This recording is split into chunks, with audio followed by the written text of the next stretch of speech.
kita mulai. Bismillahirrahmanirrahim. Assalamualaikum warahmatullahi wabarakatuh.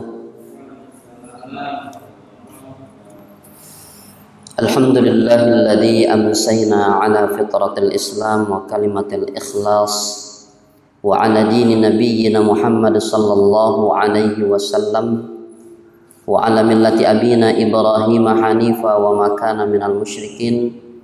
Asyhadu an la ilaha illallah wahdahu la syarikalah wa asyhadu anna Muhammadan abduhu wa rasuluhu alladzi la nabiyya wa la rasula ba'dah. Wa qala Allah ta'ala fi kitabihil karim, a'udzu billahi minasy syaithanir rajim. Ya ayyuhalladzina amanu taqullaha haqqa tuqatih wa la tamutunna illa wa antum muslimun. Ya ayuhan nasu taqu rabbakum alladzi khalaqakum min nafsin wahidah wa khalaqa minha zawjaha wa bassa minhuma rijalan katsiran wa nisaa'a wattaqullaha alladzi tasaaluna bihi wal arham innallaha kana 'alaikum raqiba. Ya ayyuhalladzina amanu taqullaha wa qulu qawlan sadida yuslih lakum a'malakum wa yaghfir lakum dhunubakum wa man yuti'illaha wa rasulahu faqad faza fawzan 'azima.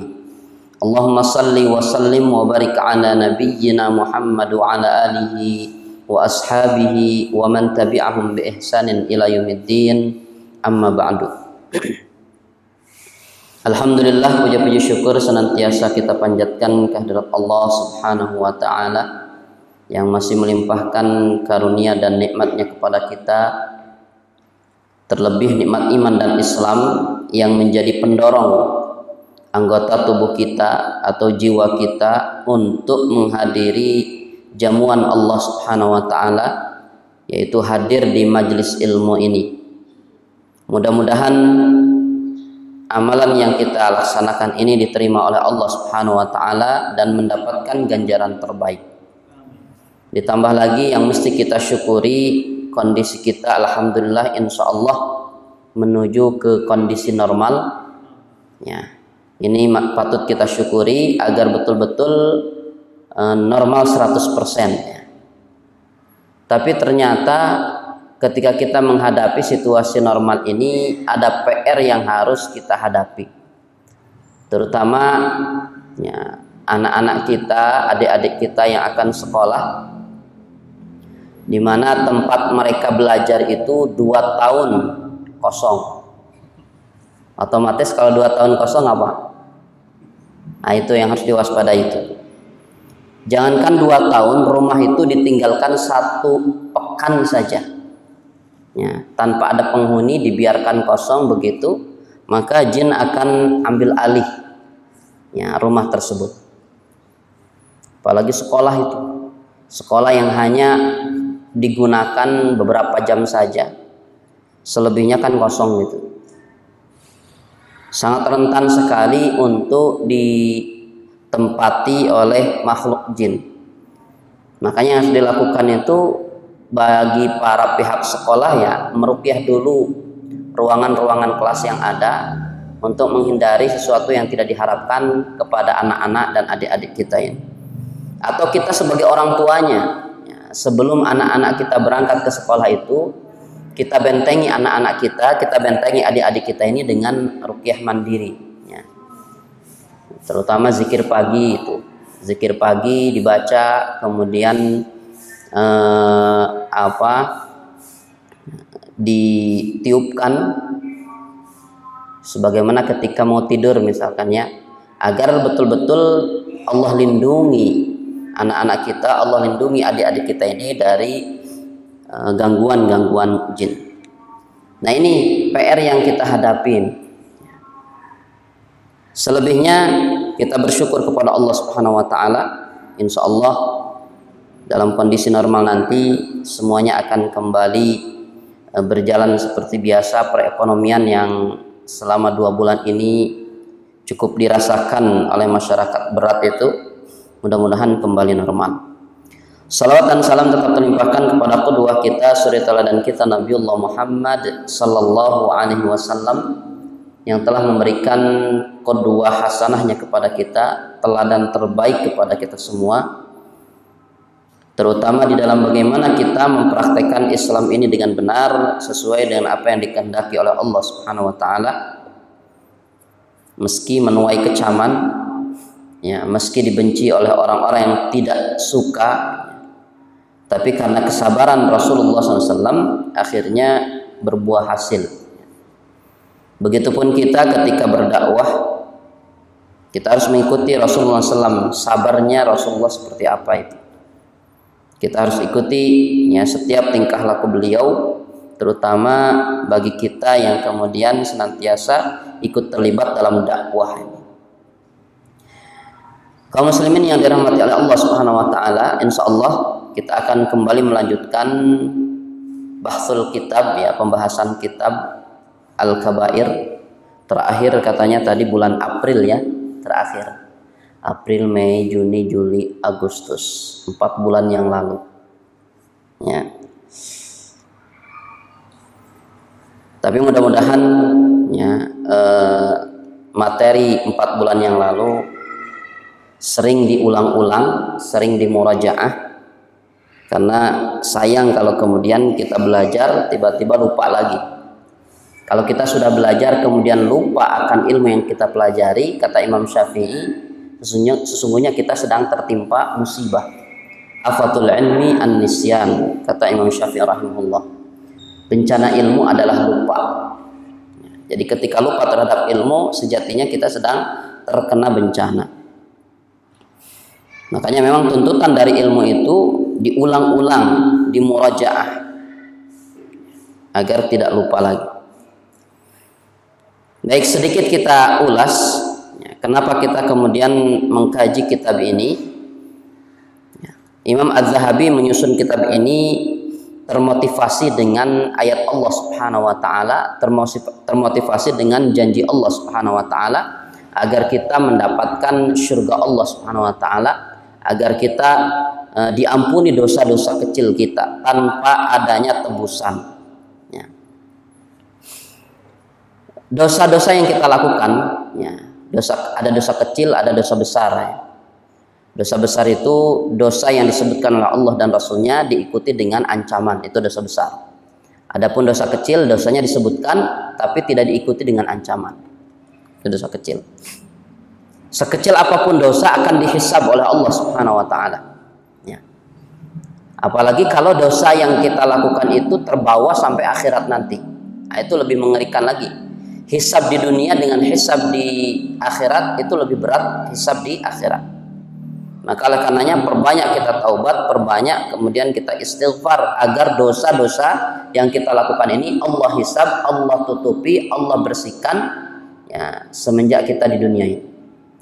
Nah, dosa kecil yang kita lakukan, kalau tidak pernah melakukan dosa besar, insya Allah akan Allah hapus secara cuma-cuma tanpa ada tebusan.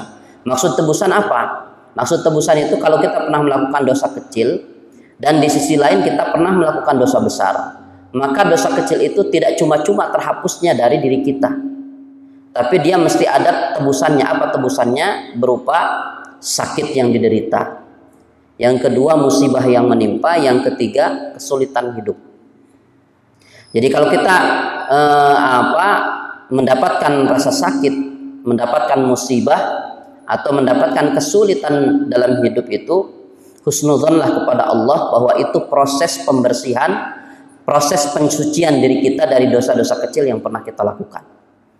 Kalau sangkaan kita kepada Allah demikian, ya, sakit nih, mudah-mudahan Allah ini jadi penggugur dosa. Makanya kan salah satu doa takziah kepada orang yang sakit itu yang dicontohkan oleh Rasulullah, Bismillahirrahmanirrahim, insyaallah. Diucapkan dengan jahar, Bismillahirrahmanirrahim, insyaallah, sambil tangan kita memegang anggota yang sakit itu, tentunya sama mahramnya. Bismillahirrahmanirrahim, insyaallah. Kalau nggak ngerti diartikan, ya. Semoga bismillah dengan nama Allah, mudah-mudahan sakit yang diderita ini menjadi pensuci atau pembersih dosa. Insya Allah jadi motivasi itu Ya, jadi motivasi dan akhirnya menjadi hiburan tersendiri bagi yang sakit. Amin, dijawab begitu. Nah ini, jadi kalau kita sakit, kita kemudian mendapat musibah, mendapatkan kesulitan hidup, sangkaan kita demikian kepada Allah, insya Allah itu semua akan berubah menjadi anugerah.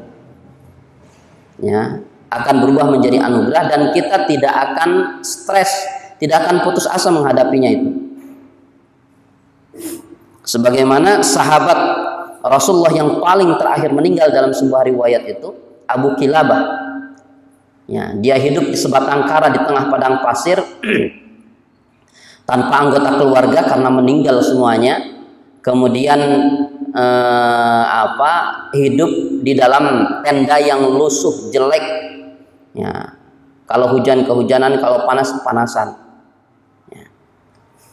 Kemudian matanya yang buta, kedua tangannya tidak ada, kedua kakinya tidak ada, sempurna sekali kemelaratannya ini Abu Kilabah. Tapi rupanya, ya, menurut kita dia ini mendapatkan kesengsaraan, kemiskinan yang sempurna. Justru dia merasakan sebaliknya. Justru dia kemudian bersyukur kepada Allah dengan kondisinya ini. Dan dia sibukkan lisannya dengan ungkapan syukur. Alhamdulillahilladzi faddalani ala katsirin mimman khalaqa tafdhila. Segala puji bagi Allah yang telah memberikan kelebihan kepadaku daripada yang lain. Dia menganggap mendapatkan kelebihan itu. Ya.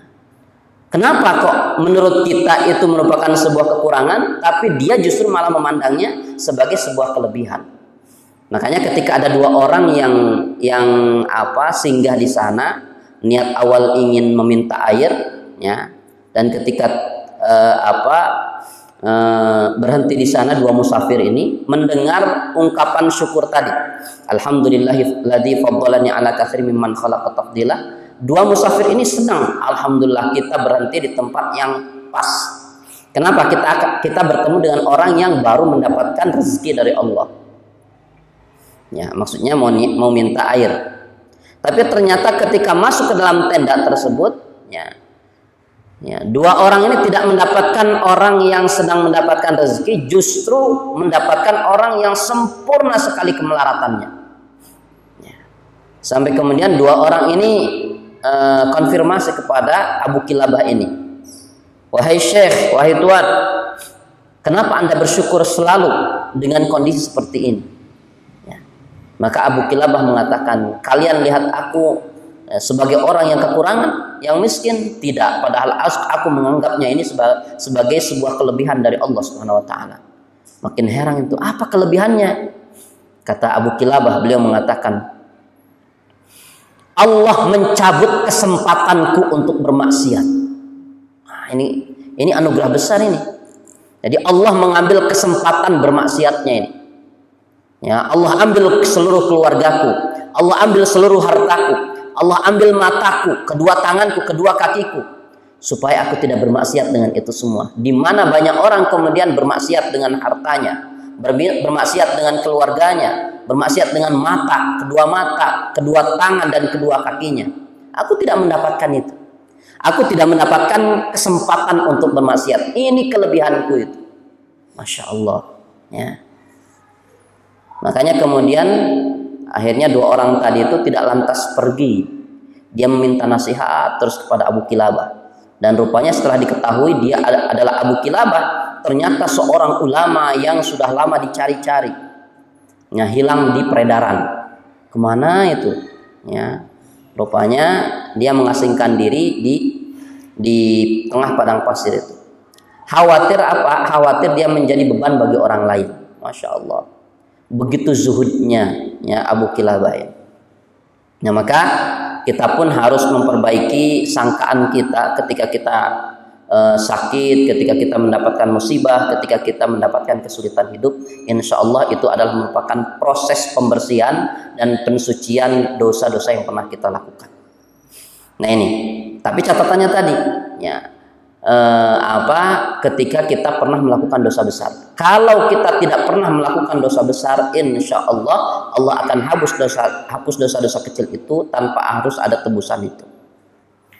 Nah, Kemudian Imam Az-Zahabi termotivasi untuk menyusun kitab ini oleh karena surat An-Nisa ayat 31.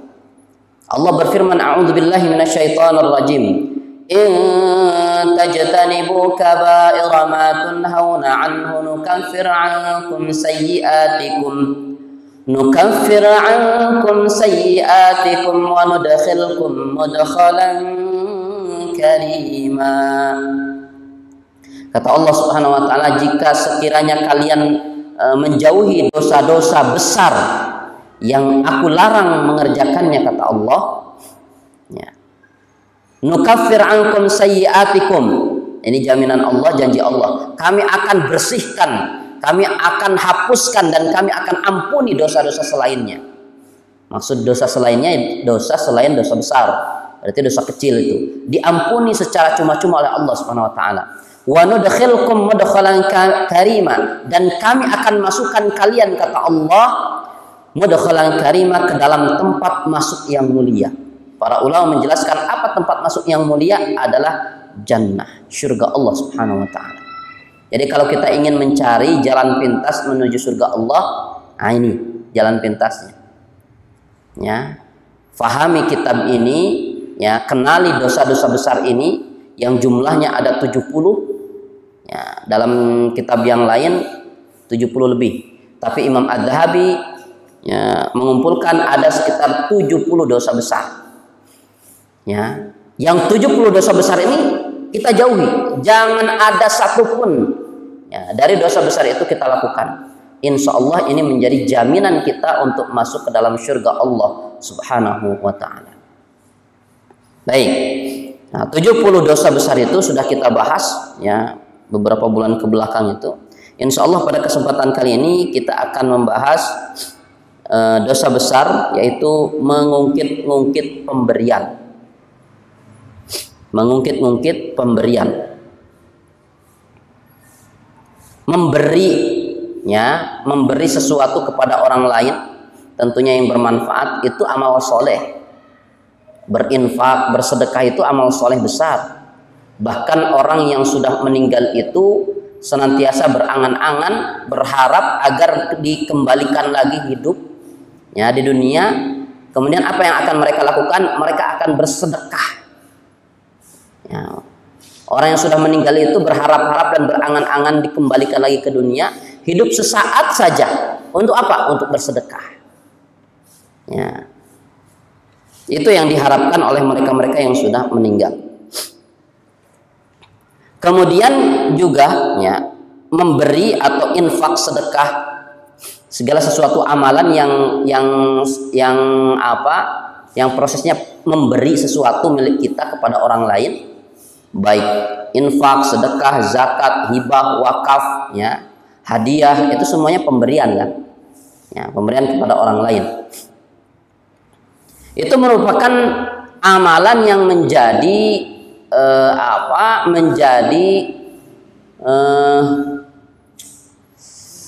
menjadi tanda baiknya seseorang itu. Ya. Apa itu? Jadi amalan ini menjadi tanda baiknya seseorang itu. Termasuk menjadi tanda baiknya keimanan seseorang, memberi itu. Ya. Dalam ayat Al-Quran awal juz 4 kalau tidak salah itu, Allah berfirman, lan tanalul birra hatta tunfiqu mimma tuhibbun. Ya, lan, tidak akan pernah, tanalul birra, sampai pada derajat albir, kebaikan, hatta, sehingga, ya, tunfiqu mimma tuhibbun, kita bisa menginfakkan, bahasanya tunfiqu, bahasanya infak. Kalau infak itu lebih letterlek pada hal harta benda. Ya, kalau sedekah itu masih umum. Ya, setiap amal soleh yang kita lakukan kategorinya sedekah. Setiap zikir yang kita panjatkan itu sedekah. Ya. Nah, infak termasuk sedekah, tapi tidak sedekah disebut infak. Nah, kalau infak itu khusus, ya, berkaitan dengan harta benda. Hatta tunfiqu mimma tuhibbun, sehingga dia kemudian memberikan, ya, apa yang dia cintai, memberikan harta yang dia cintai. Jadi infak terbaik itu adalah infak dari harta yang paling dia cintai.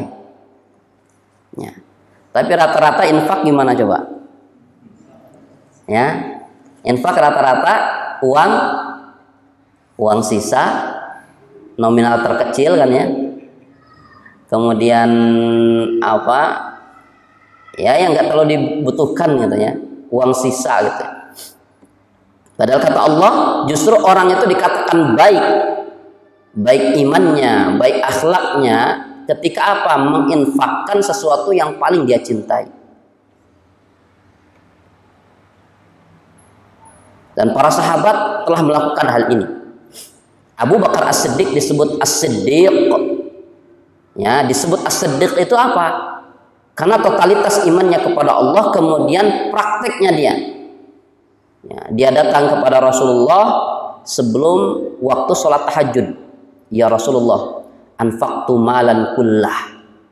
Aku infakkan seluruh hartaku. Ya, Abu Bakar As-Siddiq ini, aku infakkan seluruh hartaku. Wa ma baqiya li ahlik, kata Rasulullah. Terus apa yang kau sisakan untuk keluargamu? Ya. Ya. Aku sisakan keluargaku, Allah dan Rasulnya. Begitu maksudnya. Maksudnya apa? Ya, disisakan Allah dan Rasulnya. Aku tinggal minta lagi sama Allah. Ya, jadi aku infakkan seluruh hartaku, kemudian kebutuhan keluargaku aku tinggal minta lagi sama Allah. Begitu. Ya. Datang Umar bin Khattab menjelang salat subuh. Ya. Ya Rasulullah, anfaqtu nisfa mali. Ya Allah, aku infakkan setengah dari hartaku. Ya. Kemudian sebelum pergi, Umar bin Khattab bertanya, ya Rasulullah, adakah orang yang mendahuluiku berinfak? Ada, kata Rasulullah. Siapa? Abu Bakar As-Siddiq. Ngageremet tahu Umar bin Khattab. Kalah lagi saya. Ya, Umar bin Khattab dan Abu Bakar itu selalu berlomba-lomba dalam hal kebaikannya. Abdurrahman bin Auf, ya, dia menginfakkan luar biasa, nggak terhitung lah. Utsman bin Affan, ya, sampai-sampai buah dari infaknya Utsman bin Affan, wakafnya ya Utsman bin Affan itu, buahnya itu sampai sekarang di Saudi Arabia itu ada nomor rekening ya atas nama Utsman bin Affan radhiyallahu anhu. Satu-satunya sahabat Rasulullah yang punya nomor rekening bank. Ya, satu-satunya sahabat Rasulullah yang punya nomor rekening bank Utsman bin Affan. Masya Allah. Ternyata hasil wakafnya dulu, baik dari wakaf sumur, wakaf yang lain itu dikelola oleh pemerintah sampai sekarang berkembang terus. Ya. Nah ini, ya, jadi memberi itu adalah amalan besar. Tapi kemudian amalan besar itu akan sirna, akan hilang, tidak bermanfaat sama sekali ketika apa? Ketika apa yang sudah kita lakukan alias memberi itu diungkit-ungkit. Ya, diungkit-ungkit. Saya sudah infak sekian. Saya sudah wakaf sekian. Saya sudah memberi hibah begini dan begitu. Ya. Nah, ini ketika kita mengungkit-ungkit apa yang sudah kita lakukan ini, ya, maka seketika batal amal soleh yang sudah kita lakukan itu. Nauzubillah min dzalik. Makanya Imam Az-Zahabi mengawali pembahasan ini dengan menyertakan satu ayat dalam Al-Quran, surat Al-Baqarah ayat 264. Surat Al-Baqarah ayat 264. Silakan dibuka Al-Qur'annya. Al-Baqarah ayat 264. Allah berfirman, A'udzubillahi minasyaitonirrajim. Ya ayyuhalladzina amanu la tubtilu sadaqatikum bil manni wal adha kalladzi yunfiqu malahu ri'a an-nasi wa la yu'minu billahi wal yawmil akhir famathaluhu kamathali safwanin 'alayhi turab كمثل صفوان عليه تراب فأصابه وابل فتركه صلدا لا يقدرون على شيء مما كسبوا والله لا يهدي القوم الكافرين. Salah satu baca terjemahnya yang keras. Silakan. Hai orang-orang yang beriman, janganlah kamu menghilangkan pahala seseorang dengan menyebutnya dan menyakiti perasaan seterima, seperti orang yang menafkahkan hartanya karena riya kepada manusia dan tidak beriman kepada Allah dan hari kemudian. Maka perumpamaan orang itu seperti batu licin yang di atasnya ada tanah. Kemudian batu itu ditimpa hujan lebat, lalu menjadilah dia bersih, tidak tertanam. Mereka tidak menguasai sesuatu pun dari apa yang mereka usahakan, dan Allah tidak memberi petunjuk kepada orang-orang yang kafir. Baik. Allah berfirman, la tubtil ya ayyuhalladzina amanu, wahai sekalian orang-orang yang beriman, la tubtilu shadaqatikum. Kalau artinya kan tadi jangan kau hilangkan pahala sedekahnya. Ya. Kalau bahasa letterlock secara bahasa Arab itu la tubtilu, jangan kau batalkan, bahasanya begitu. Analoginya begini, kita sudah wudu nih. Tiba-tiba batal. Ya, harus gimana lagi coba? Kalau mau sholat nih batal, harus gimana? Mengulang kembali wudunya. Terus wudu yang sebelumnya kemana? Terhapus, hilang. Ya, hilang semuanya. Enggak kemudian ulangi cuci tangannya saja, enggak bisa. Semuanya hilang itu. Ya. Nah, kalau wudu itu bisa batal, sebetulnya iman pun bisa batal. Amal soleh pun bisa batal. Nah, ungkapannya Allah dalam ayat ini, ya ayyuhalladzina amanu la tubtilu shadaqatikum bil manni wal adha. Jangan kau batalkan ya sedekahmu, infakmu itu bil manni, dengan mengungkit-ungkit, menyebut-nyebut, mengumumkan. Ya. Nah, kalau kemudian kita menyebut-nyebut pemberian kita, batal amal soleh infak itu. Gus batal atau cokot deui lah. Lebih bahaya lagi. Sudah batal kemudian diambil lagi, kalau bahasa orang di bahasa Sundanya lamun nyokot deui pemberian kumaha? Pabalik letah cenah bahasana teh. Betapa memang dicela. Ya, dicela sekali orang yang sudah memberi kemudian diambil lagi pemberiannya. Kecuali ini Imam Adz-Dzahabi kemudian menjelaskan, kecuali pemberian yang sudah kita berikan itu diberikan kembali oleh orang itu, orang yang kita berikan itu. Nah, itu beda lagi kasusnya. Ini mah tidak diberikan, kita yang ambil lagi. Sini, dah batal teh arek dia cokot deui. Nah, ini enggak boleh, justru malah dicela dalam Islam itu. Dicela, termasuk itu salah satu di antara tanda menyakiti orang yang sudah diberi itu. Ya. Berarti sudah batal, dicela lagi. Kan ngeri itu. Nauzubillahi min dzalik. Ya, jadi bahasa Allah ini la tubtilu shadaqatikum bil manni wal adha.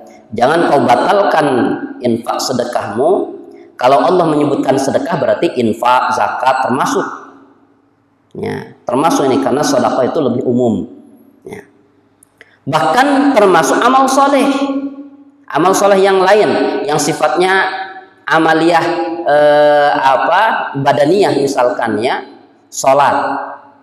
Ya, salat itu kena ini, zikir kita, tilawah Al-Quran kita. Ya. Kecuali nanti ada pembahasan lain, termasuk Imam Zarnuji menyebutkan, kecuali kalau kita menyebutkan itu dalam rangka untuk mempelopori agar orang lain pun mengikuti apa yang kita lakukan. Tapi itu sangat besar konsekuensinya. Ya, konsekuensinya sangat besar.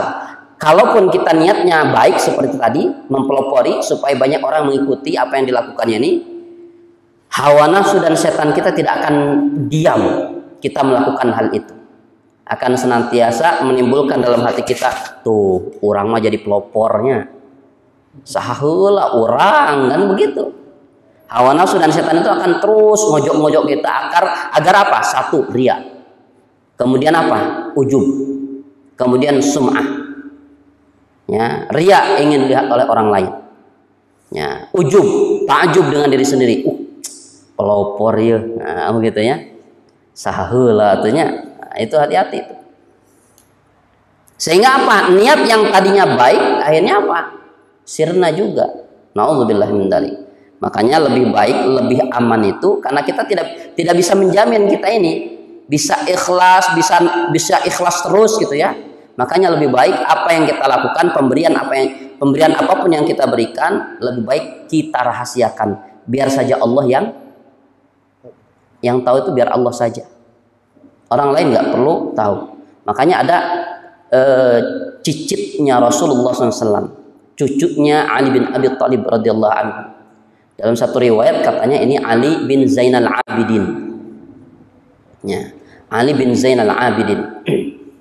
Beliau ini ketika meninggal kemudian dimandikan.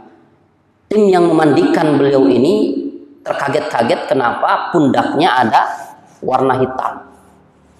Ya, warna hitam di pundaknya itu. Ini kenapa kok pundaknya warna hitam ini? Ditanya ke keluarganya nggak ada yang tahu. Ya. Ditanya ke istrinya pun nggak tahu. Bayangkan istrinya pun nggak tahu. Ya, istrinya pun nggak tahu. Apa itu tanda hitam di pundaknya itu? Rupanya baru diketahui setelah dia dikuburkan. Dan itu jadi pertanyaan masyarakat banyak. Apa pertanyaan masyarakat banyak? Biasanya kami setiap malam itu bangun pagi, subuh keluar rumah itu di depan rumah kami ada sembako, ada uangnya. Rutin setiap malam itu, setiap bangun pagi, ya kita akan pergi ke masjid itu selalu di depan rumah itu ada sembako, ada uang juga. Tapi semenjak Ali bin Zainal Abidin itu meninggal, tidak ada lagi yang nyimpen sembako itu. Kok nggak ada lagi? Oh mungkin besok. Kok nggak ada lagi? Kok mungkin besok nggak ada lagi? Sama sekali nggak ada. Nah, mulailah mereka ini saling bertanya-tanya. Kok semenjak Ali bin Zainal Abidin meninggal nggak ada lagi orang yang menyimpan sembako di depan rumah kita? Terdengar berita itu oleh tim yang memandikan Ali bin Zainal Abidin itu. Barulah kemudian connect. Mungkin bisa jadi warna hitam di pundaknya itu karena apa? Sering memanggul. Bayangkan sampai memberikan bekas hitam. Kebayang nggak seberapa lama dia memanggul itu? Yang kan memanggul itu ya. Sujud kita ini sampai hitam. Hari tadi kekesak kita mau hidung-hidung. Ya, kita sujud nih sampai hitam alami gitu ya, lain dikekesek gitu. Hitam alami berapa tahun itu? Ya. Saya sampai usia 30 tahun lebih ini hidung tidak tinggal. Ya, tidak sampai hitam. Berarti berapa lama itu Ali Zainal Abidin itu? Pengaruh juga mungkin beban yang terlalu berat. Akhirnya hitam itu pundaknya itu. Connect akhirnya. Mungkin yang selama ini memberikan sembako dan uang di depan rumah kita ini mungkin Ali bin Zainal Abidin itu. Ketika dikonfirmasi ke istrinya, ya nggak tahu, mungkin saja. Ditanya lagi di cross check, nggak ada kebiasaan yang ini nggak, yang biasa dia lakukan. Memang setiap lewat jam 12 malam kalau dia bangun tidur itu dia selalu keluar. Ketika ditanya mau apa, ya ronda. Alasannya begitu. Rupanya mungkin di balik itu semua dia membagi-bagikan sembako. Ditanya lagi, ada lagi yang kemudian memberikan kesaksian. Memang setiap hari ini tukang jualan ini, tukang sembako. Hampir setiap hari Ali Zainal Abidin ini pesan sembako yang banyak, tapi tidak dikirimkan ke rumahnya, dikirimkan ke suatu tempat.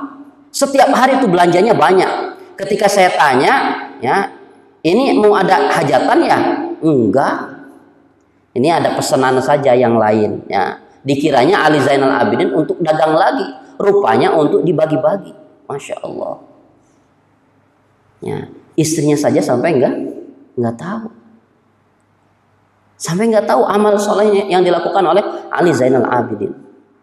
Kalau zaman kita suami melakukan itu, istri nggak tahu, kira-kira istrinya gimana? Ngamuk tuh. Ya. Dan memang dalam hal rumah tangga nih ya, dalam hal rumah tangga ini yang harus dikaji nih. Dalam hal rumah tangga, finansial itu, ya, ini suami dan istri harus memahami ini. Jangan sampai begini, suami kemudian menyerahkan seluruhnya harta penghasilannya itu, uang penghasilan kepada istri semuanya, blak. Giliran suami perlu sesuatu, namprak ke istrinya, "Mah, saya harus begini." Jangan begitu. Ya, jadi finansial pun dalam Islam diatur. Ya, suami kalau mau ngasih ke istri itu, satu, kasih ya uang belanja untuk makan keluarganya. Kedua, ya kalau mau kasih hadiah. Ya, sejumlah itu saja. Selebihnya finansial harus ada pada kendali suami. Begitupun para istri mesti mengingatkan suaminya begitu. Kang, tong sadayana dipasikeun ka Neng, ka Mama, ka Umi, harus begitu. Begitu tuh. Kan teu nu aya mah sok kadiekeun. Ya, diporotan sampai suaminya lagi mandi di kamar mandi dikorodokan kan. Ini salah ini. Ya, manajemen finansial dalam Islam itu bukan begitu. Ya, jadi uang itu tetap ada pada kendali suami. Kalaupun suami memberi itu, satu tadi untuk makan ya keluarga, kemudian kasih hadiah sebagai sebuah penghargaan atas kerja keras istri, agar istri pun bisa nabung, bisa nyimpan begitu. Kalau ya ada begitu. Kenapa demikian? Agar kekawaman suami tetap terjaga. Ya, kekawaman istrinya kewibawaan seorang suami itu tetap terjaga. Suami itu akan jatuh wibawanya di depan istri ketika apa? Mah, beli buat bensin mau pergi kerja, wibawanya jatuh itu. Nih, ini buat bensin, ini buat nyemil, ini buat selebihnya nggak boleh apa. Wibawanya hilang itu suami. Makanya para istri pun dalam Islam dituntut untuk mengkawamkan suaminya. Ya, para istri itu harus mengkawamkan suaminya. Para suami harus mempertahankan kekawamannya, kewibawaan sebagai suaminya, begitu. Kenapa demikian? Karena di luar nanti ada hal-hal yang kemudian tidak perlu diketahui oleh keluarga, seperti infak, sedekah itu silakan. Kalaupun kemudian si suami berinfak, bersedekah, pahalanya ngalir juga ke istri itu. Makanya istrinya Ali Zainal Abidin ketika diketahui suaminya rupanya sering infak sedekah, dia kemudian mengatakan alhamdulillah. Ya, kalau zaman sekarang mungkin ketika suaminya diketahui infak diam-diam, gimana reaksi istri? Si nurus tunjung sih. Mungkin begitu ya. Tapi mudah-mudahan ya yang sering ngaji mah tidak begitu. Ya. Nah, begitu seharusnya manajemen finansial dalam rumah tangga. Islam itu sudah mengatur demikian. Ya. Dikatakan rijal dalam Al-Quran itu begitu. Kekawaman itu tetap dipertahankan dalam rumah tangga. Nah, ketika istri kemudian menghilangkan kekawaman suami, maka rumah tangga itu mulai bermasalah. Ya, rumah tangga itu akan mulai bermasalah. Makanya para istri pun harus aktif ini mengkawamkan para suaminya. Ya, mengkawamkan para suaminya itu. Baik, kita kembali lagi. Nah, dari ayat tersebut Allah Subhanahu wa taala melarang kita ya mengungkit-ungkit pemberian yang sudah kita lakukan. Al-Wahidi ya mengomentari ayat tadi, maksud ayat tersebut yaitu menyebut-nyebut apa yang sudah kita berikan kepada orang lain. Saya sudah beri ini, si fulan ini sudah saya berikan, sekian dan seterusnya. Menyebut-nyebut seperti itu. Kemudian Al-Kalbi, ya, ini ulama-ulama dari madhab Abu Hanifah, Hanafiyah ini.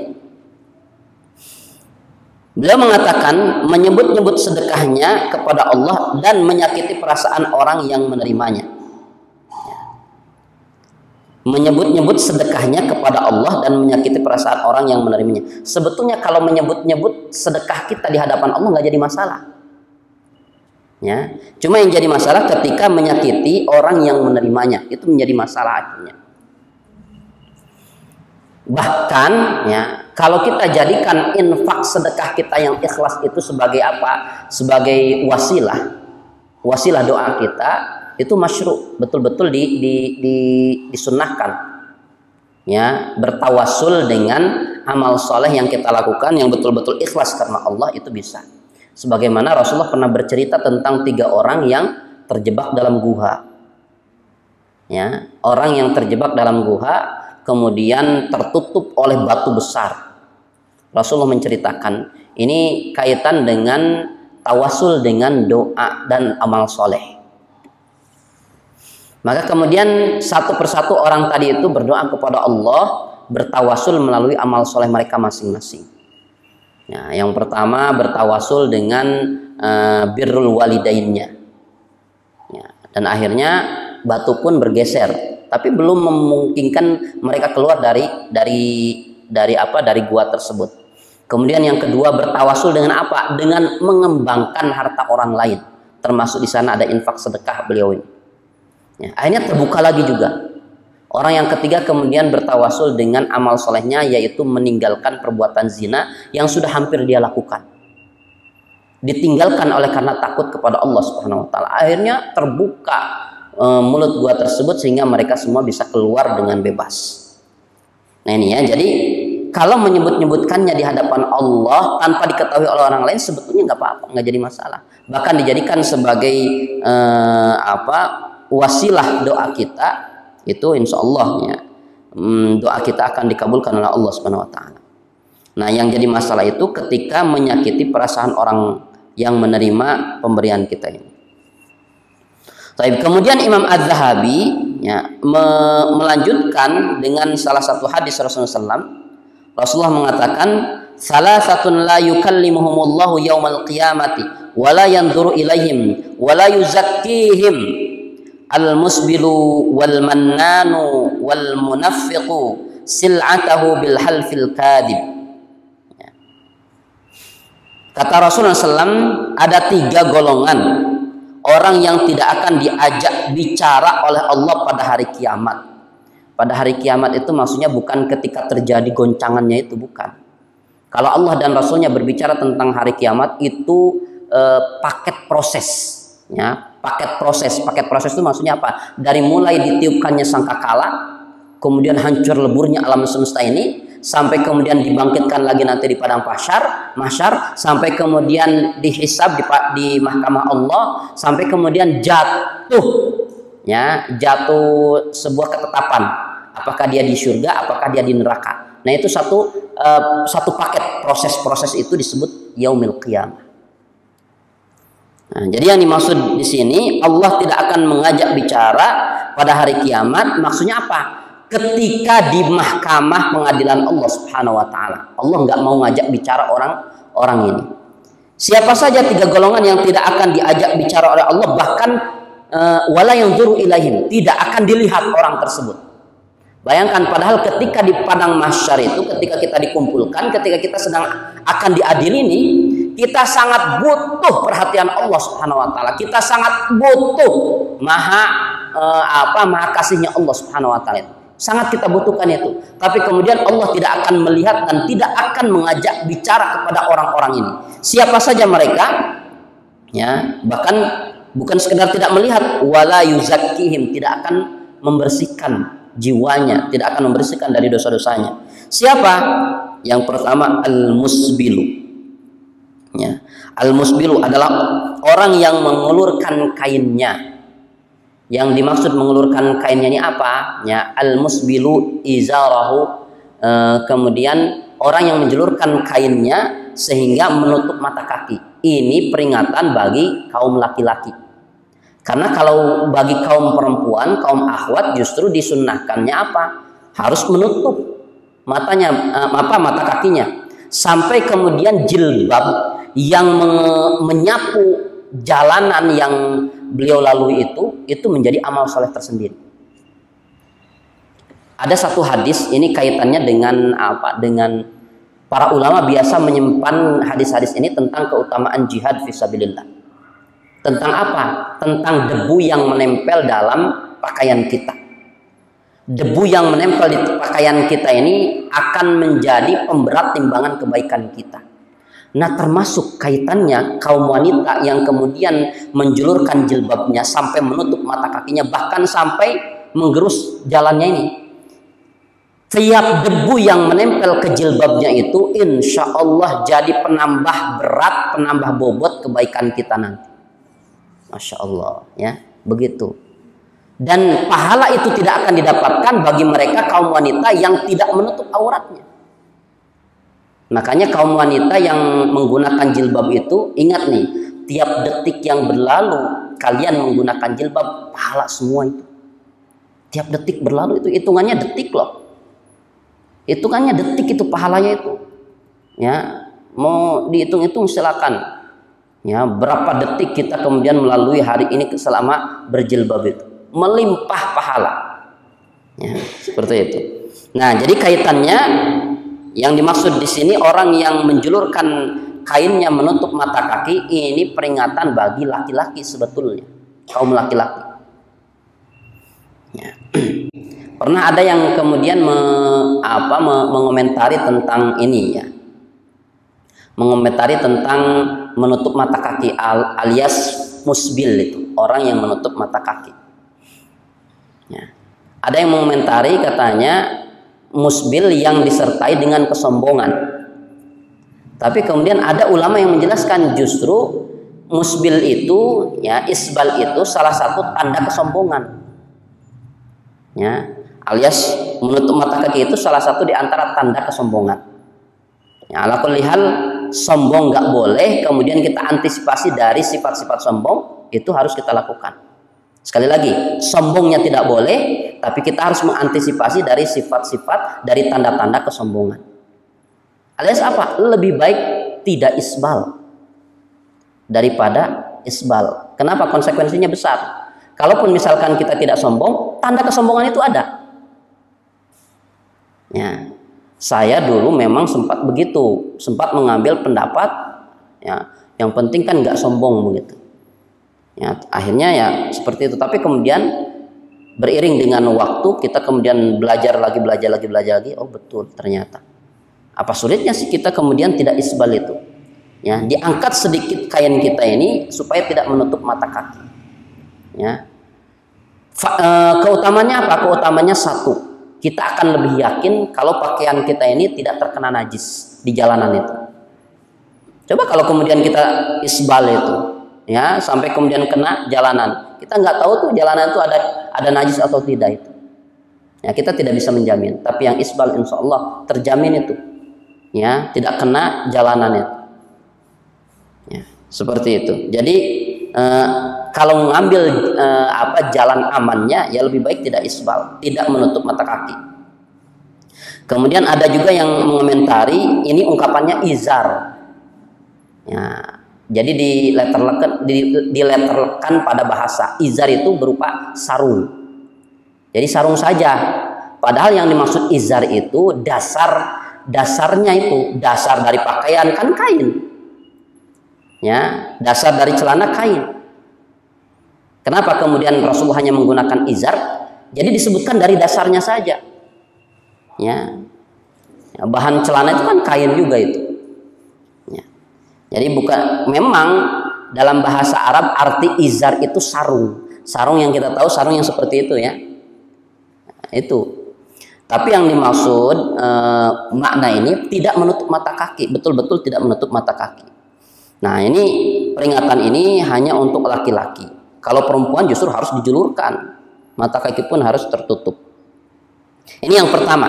Jadi orang yang isbal itu tidak akan Allah ajak bicara, tidak akan Allah lihat, tidak akan Allah bersihkan itu. Yang kedua adalah orang yang suka mengungkit-ungkit kebaikannya, mengungkit-ungkit infaknya. Ini disebutnya al-munafiqu, padahal al-munfiqu harusnya itu. Al-munfiqu sil'atahu. Ya. Orang yang infak kemudian disebut-sebutkan infaknya itu. Saya sudah infak ke sini ya, ke lembaga ini, lembaga ini. Bahkan nggak tanggung-tanggung saya infaknya sekian puluh juta, sekian M dan seterusnya. Nah, ini batal itu. Setelah batal apa?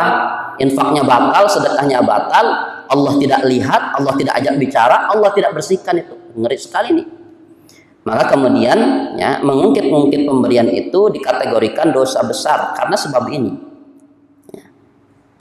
Karena ancamannya ini yang luar biasa. Yang ketiga ya, yaitu orang yang menjual dagangannya dengan sumpah palsu.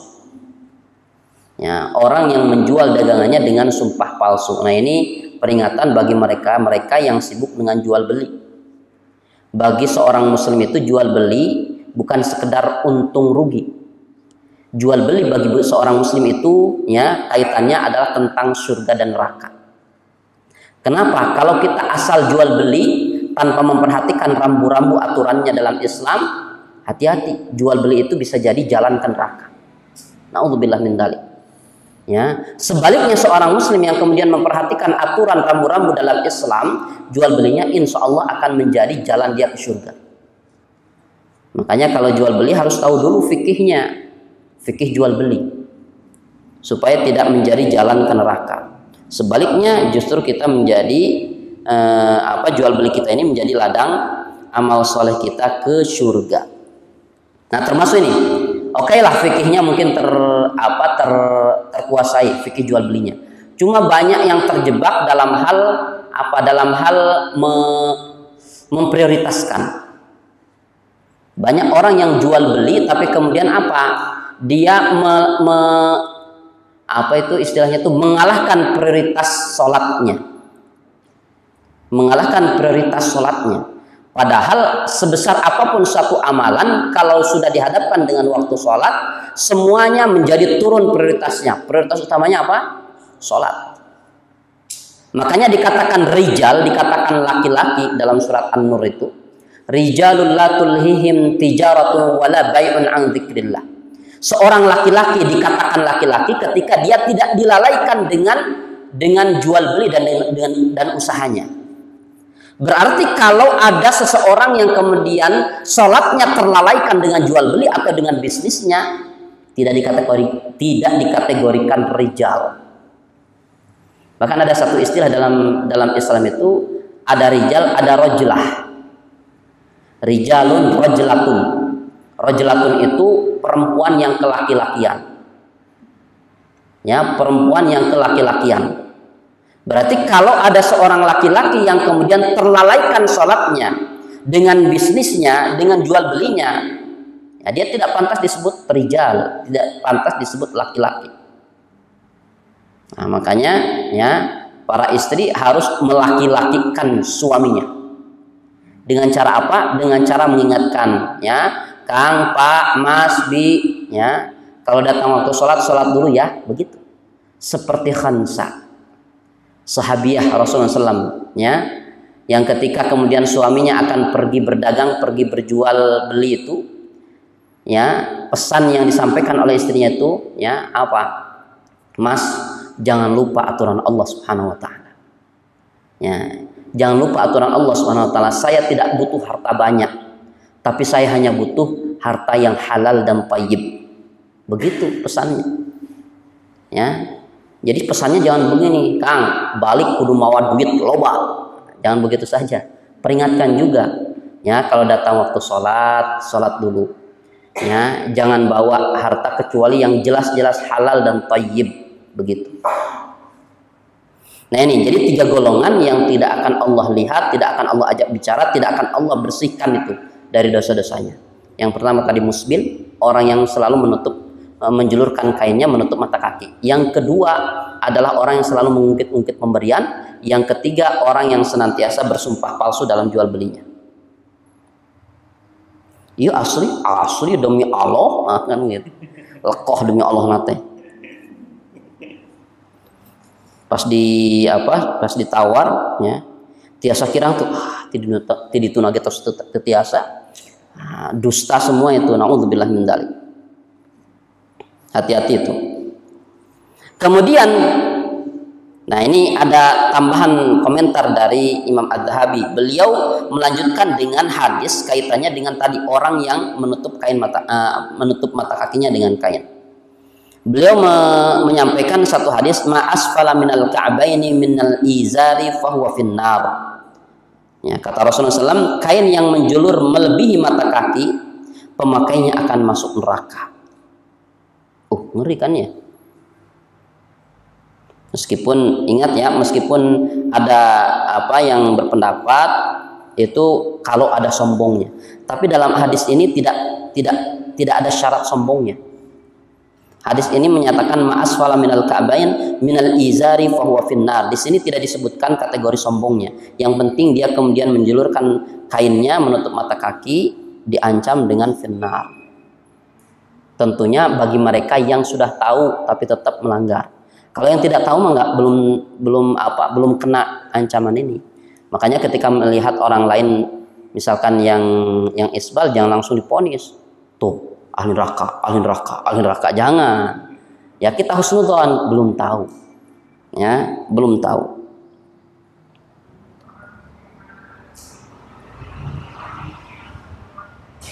Kemudian Imam Az-Zahabi melanjutkan dengan hadis lain, salah satu la yadkhulunal jannata al-'aqu liwalidayhi wal mudminul khamra wal mannan. Kata Rasulullah SAW, ada 3 golongan yang tidak akan masuk surga. 3 golongan, tadi 3 golongan, sekarang 3 golongan lagi. Tidak akan masuk surga. Yang pertama, al-'aqu liwalidayhi adalah orang yang durhaka kepada orang tuanya. Orang yang durhaka kepada orang tuanya tidak akan masuk surga. Ini kata Rasulullah SAW. Na'udzubillah min dzalik. Termasuk ini kaitan dengan rumah tangga lagi-lagi, ya. Karena rumah tangga itu sebetulnya jalan besar menuju surga.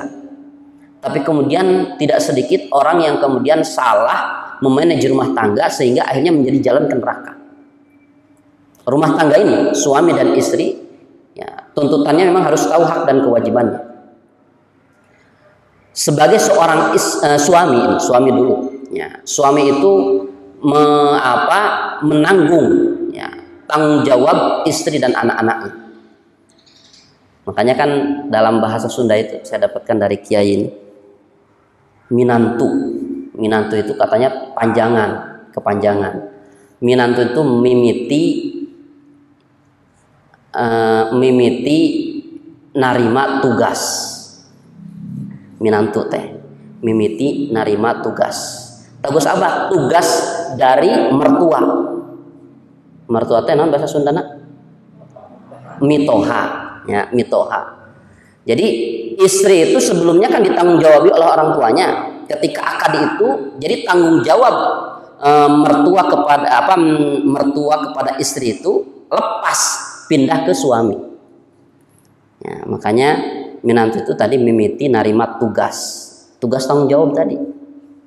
Nah, kemudian mitoha itu kepanjangan oke. Mimiti pokoknya berakhir tugas, kalau bahasa di Indonesia kenapa? Berakhir tugas mendidik anak perempuannya itu. Nah, di sini mesti kita pahami bahwa seorang laki-laki itu meskipun dia sudah nikah, tetap tanggung jawab ke orang tuanya berlaku. Tapi beda dengan seorang istri. Istri ketika sudah menikah, tanggung jawab ke orang tuanya menjadi prioritas kedua. Ini ya, dan ini harus dipahami oleh para istri ini. Jadi perhatian kepada orang tuanya menjadi prioritas kedua setelah kepada suaminya. Makanya kalau dapatkan suami yang soleh, insya Allah tanpa diminta pun suaminya akan memberikan haknya untuk nganter rindunya untuk bertemu dengan orang tuanya. Tapi suami yang tidak soleh, suami yang otoriter, ketika istrinya sudah ada kangen dengan orang tuanya, nggak ngerti gitu ya. Akhirnya piring banyak yang pecah, ya. Makanan nggak enak lagi. Padahal istri itu pengen ketemu dengan orang tuanya, karena nggak soleh suaminya, nggak ngerti keadaan istrinya. Tapi suami yang soleh insya Allah paham. Tapi kalau kemudian istri pun harus mengerti, ya, kalau suami lagi sibuk, wayahna, jangan maksa. Ayolah antar ya ke orang tuanya. Jangan maksa, harus tahu, karena prioritasnya adalah suami dulu. Kemudian birrul walidain istri itu, ya, itu tidak langsung ke orang tuanya. Birrul walidain istri itu adalah dengan cara mendorong suaminya untuk birrul walidain ke orang tuanya. Tuh. Ya, jadi ketika suaminya bakti kepada orang tua karena dorongan dari istrinya, istrinya dianggap birrul walidain, berbakti kepada orang tuanya. Insya Allah begitu. Ya. Nah, jadi dalam rumah tangga itu begitu. Termasuk ya, pintu rezeki itu akan dibuka lebar ketika si suami memperhatikan nafkah orang tuanya. Ya. Jadi jangan terlalu menuntut ya. Kalau suami ngasih ke orang tuanya, harus ngasih juga ke orang tua istrinya. Jangan nuntut gitu. Lagi-lagi kalau suami yang soleh tanpa diminta pun akan begitu. Itu ya keuntungan punya suami yang soleh itu begitu. Tapi ala kulli hal memang begitulah ya aturan dalam Islam itu. Jadi kalau para istri ingin dianggap birrul walidain kepada orang tuanya, dorong suaminya untuk bakti kepada orang tuanya. Insya Allah dianggap sudah birrul walidain kepada orang tuanya. Nah ini, jadi orang pertama yang tidak akan masuk surga adalah orang yang durhaka kepada orang tuanya. Kemudian yang kedua, al-mudminul khamra, yaitu orang yang senantiasa menenggak khamr, yang suka mabuk-mabukan, minum khamr, itu tidak akan masuk surga.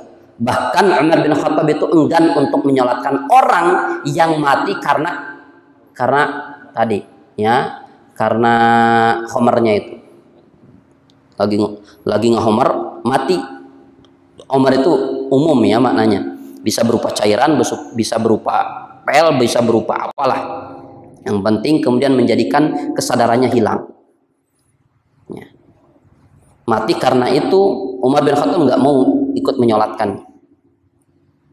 Kenapa? Tidak boleh masuk surga itu. Kemudian yang ketiga, orang yang tidak akan masuk surga adalah al-mannan, orang yang selalu mengungkit-ungkit pemberiannya. Jadi di hadis pertama tadi disebutkan orang yang mengungkit-ungkit pemberian itu, di hadis ini pun disebutkan. Nauzubillah min dzalik, ancamannya luar biasa. Dilanjut lagi, ada hadis lain, la yadkhulul jannata khabbun wala bakhilun wala mannan. Tidak akan masuk surga orang yang memperdaya, orang yang kikir, dan orang yang suka mengungkit-ungkit pemberiannya. Lagi-lagi disebutkan itu. Nauzubillah min dzalik. Nah, maka kemudian ada satu kisah di akhir ini. Ya. Ibnu Sirin yang mendengar seorang berkata kepada temannya, aku sudah berbuat baik kepadamu, aku sudah melakukan ini dan itu. Maka Ibnu Sirin kemudian menegurnya, diam kamu. Ya. Ketika kamu menyebutkan apa yang sudah kamu lakukan itu tidak ada kebaikan sedikit pun. Infakmu tidak berpahala, sedekahmu tidak berpahala itu. Ya. Berhenti, jangan disebut-sebutkan lagi. Nah, ala kulli hal, ya, nasihat termasuk ada syairnya Imam Syafi'i di akhir itu. Ini kaitannya dengan celaan kepada mereka-mereka yang suka menyebut-nyebut pemberiannya. Ala kulli hal, kesimpulannya menyebut-nyebutkan infak sedekah kita yang sudah kita lakukan itu amalnya menjadi batal. Bahkan bukan sekedar batal saja, Allah ancam tadi ya akan masuk neraka, tidak akan masuk surga. Nauzubillah min dzalik. Oleh karenanya sudah, kalau kita kemudian bisa melakukan infak, sedekah, zakat, hibah, wakaf dan seterusnya, rahasiakan dari pandangan manusia. Biarlah cukup Allah saja yang tahu apa yang kita lakukan, karena Allah yang akan membalas apa yang sudah kita lakukan ini. Jangan kita kemudian berharap balasan dari orang, cukuplah kita mengharapkan balasan dari Allah Subhanahu wa taala. Ini saja mungkin yang bisa disampaikan, kurang lebihnya mohon maaf. Mudah-mudahan ini menjadi tadzkirah, peringatan bagi kita. Kemudian mudah-mudahan ini menjadi motivasi kita untuk lebih mengikhlaskan apa yang kita lakukan, karena sejatinya tadi disampaikan bersedekah, berinfak itu amalan besar, jadi tanda ya, jadi tanda baiknya iman seseorang, baiknya akhlak seseorang. Terlebih lagi kalau kita mau berinfak yang cerdas. Para sahabat itu ketika infak, ketika sedekah itu mereka infak dan sedekahnya cerdas. Maksudnya apa? Cerdasnya itu maksudnya ketika infak bukan lain sehari tahun kalau bahasa Sunda mah. Tapi bagaimana kalau agar infaknya itu kemudian continue, ya, dia berbuah dan berbuah lagi. Maksudnya apa? Berinfaklah kepada orang-orang yang tunduk patuh kepada Allah, yang taat kepada Allah dan Rasulnya. Jadi agar infak kita, sedekah kita oleh kita kepada orang tersebut digunakan untuk ibadah mereka, digunakan untuk amal soleh mereka. Nah, insya Allah ini berbuah terus menjadi jariah, insya Allah. Nah, mudah-mudahan Allah Subhanahu Wa Taala anugerahkan kepada kita keimanan yang kuat sehingga kemudian bisa melaksanakan apa yang sudah dicontohkan oleh Rasulullah SAW. Yang benar datanya dari Allah Subhanahu Wa Taala, yang keliru datanya dari pribadi saya sendiri yang masih dibelenggu godaan syaitan. Kita senantiasa beristighfar, memohon ampunan Allah, memohon bimbingannya agar kita diistiqomahkan di jalan Allah ini. Maaf, karena waktu sudah hampir 5:30 ya. Jadi tidak dibuka forum tanya jawab. Insya Allah di lain waktu lah ya. Di lain waktu mudah-mudahan ini jadi bahan kekangenan kita, ingin lebih banyak diskusi seperti itu. Kemudian insya Allah nanti ba'da Isya sekitar jam 8 kita ada kajian sirah Nabi Muhammad. Insya Allah masih awal-awal itu via Google Meet ya. Jadi via Google Meet ini kelanjutan dari kajian di masa Covid kemarin. Kita jalankan terus, yang mau ikutan nanti silahkan. Nanti kita bisa kirimkan linknya lewat Pak Dimas ya. Itu saja mungkin, mudah-mudahan Allah Subhanahu Wa Taala membimbing kita di jalan Allah ini. Walhamdulillahirabbil alamin. Subhanakallahumma wa bihamdika asyhadu an la ilaha illa anta astaghfiruka wa atubu ilaik. Wassalamualaikum warahmatullahi wabarakatuh.